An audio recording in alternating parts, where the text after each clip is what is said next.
Merhaba dostlar, Gökyüzü gündemimize hoş geldiniz. Gökyüzü gündemimizde Kiron'un retro hareketi var.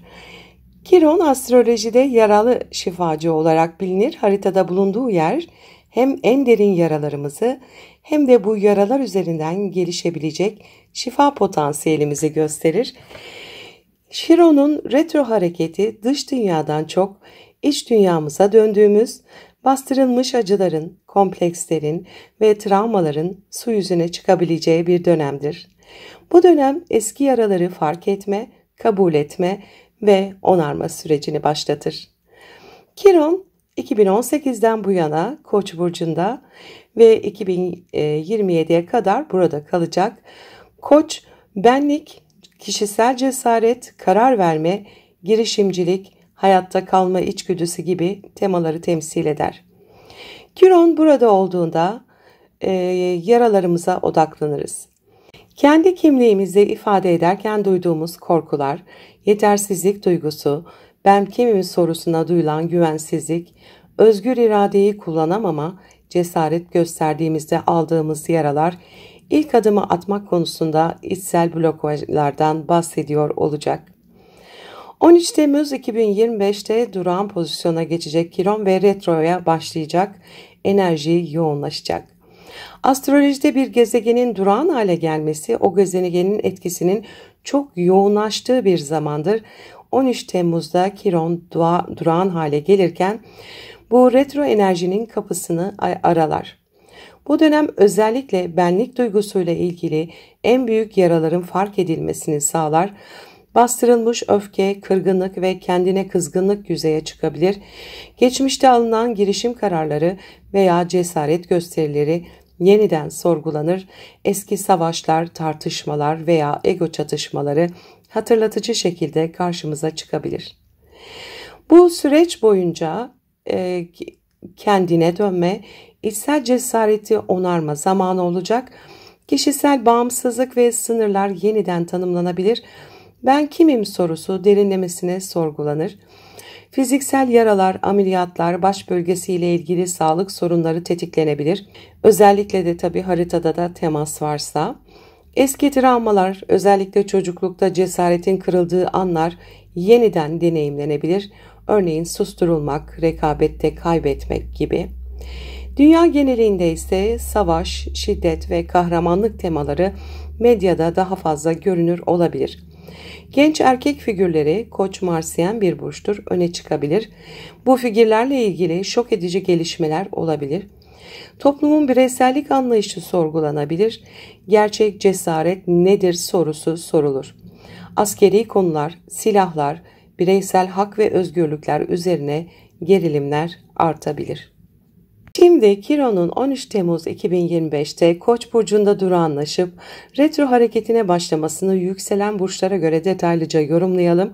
Bu yorumlar özellikle yükselen burca göre okunmalıdır. Çünkü Chiron'un retro sürecinde etkilediği ev konuları yükselen burca göre şekillenir. Yükselen Koçlar, Chiron sizin 1. evinizde retro yapıyor. Bu dönem doğrudan benlik, kimlik, fiziksel görünüm ve özgüven alanlarında ciddi içsel sorgulamalar getirebilir. Kendinize güvenmekte zorlandığınız, dışarıya güçlü görünmek isterken içten içe kırılgan olduğunuz alanlar gündeme gelebilir. Eski travmalar, özellikle çocuklukta yetersizlik duygusu su yüzüne çıkabilir. Kendinize acımasızca yüklenmektense şefkatle yaklaşmak bu süreci dönüştürücü kılacaktır. Sevgili yükselen boğalar, Chiron sizin 12. evinizde retro yapıyor. Bu çok derin bilinçaltı yaraların gündeme gelmesi anlamına gelir. Özellikle bastırılmış öfke, reddedilme korkusu, içsel değersizlik hissi veya ruhsal yalnızlık temaları tetiklenebilir. Rüyalar, sezgiler ve geçmişle ilgili beklenmedik anılar bu dönemde şifa kaynağı olabilir. Spiritüel çalışmalar, içsel dönüşüm ve psikolojik terapi çok etkili sonuçlar verir. Sevgili yükselen ikizler, Chiron sizin 11. evinizde retro yapıyor. Bu ev arkadaşlıklar, sosyal çevre, topluluklar ve ideallerle ilgilidir. Eski dostluklar, ait olamama duygusu, gruplar içinde dışlanma ya da fikirlerinin önemsenmemesi gibi konular tekrar gündeme gelebilir. Kendimi bu insanlara neden hep ispat etmeye çalışıyorum sorusu bu sürecin anahtarıdır. Yeni bir sosyal aidiyet yaratmak için önce eski kırgınlıkları bırakmak gerekir. Sevgili yükselen yengeçler, Kiron sizin 10. evinizde retro yapıyor. Bu kariyer ve toplum önündeki duruşla ilgili derin yaraları su yüzüne çıkarabilir. Yeterince başarılı değilim, kendimi kanıtlamalıyım gibi iç baskılar artabilir. Otorite figürleriyle baba, yönetici, devlet olan geçmiş deneyimler sorgulanabilir.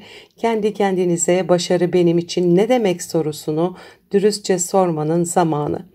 Eski bir başarısızlık deneyimini affetmek özgürleştirici olabilir. Sevgili yükselen aslanlar, Kiron sizin 9. evinizde retro yapıyor.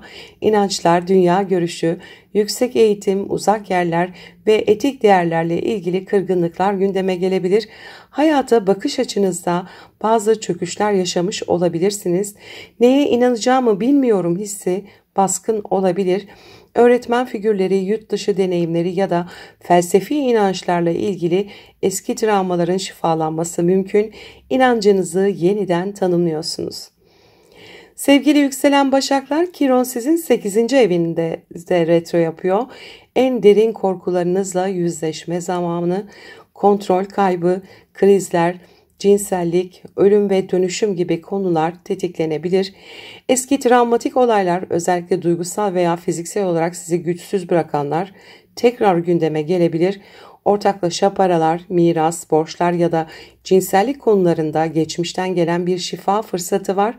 Gölgenizle yüzleşin, sizi korkutan şeyin ardındaki gücü bulun. Sevgili yükselen teraziler, Kiron sizin 7. evinizde retro yapıyor.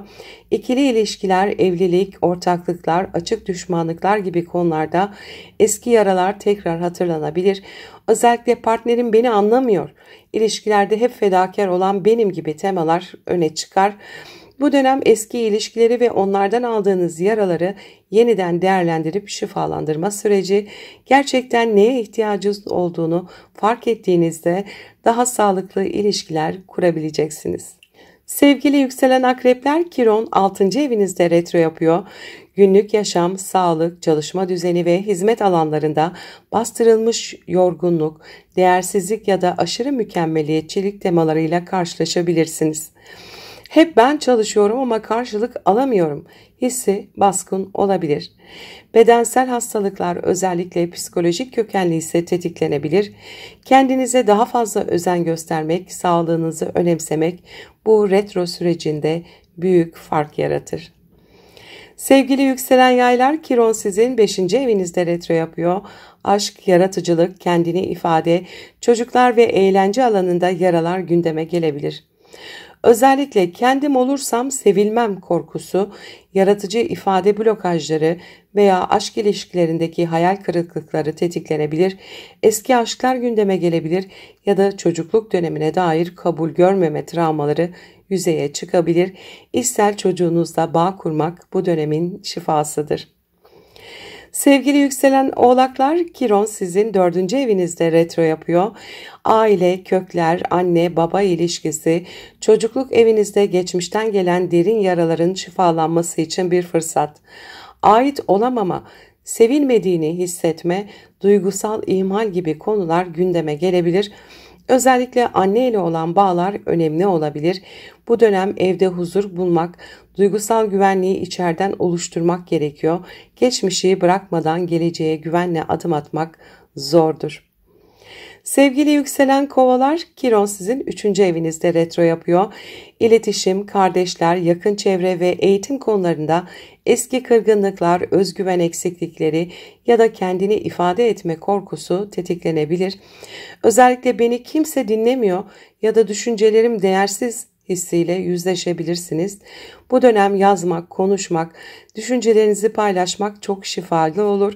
İç sesinize değer vermeyi öğreniyorsunuz. Sevgili yükselen balıklar, Kiron 2. evinizde retro yapıyor.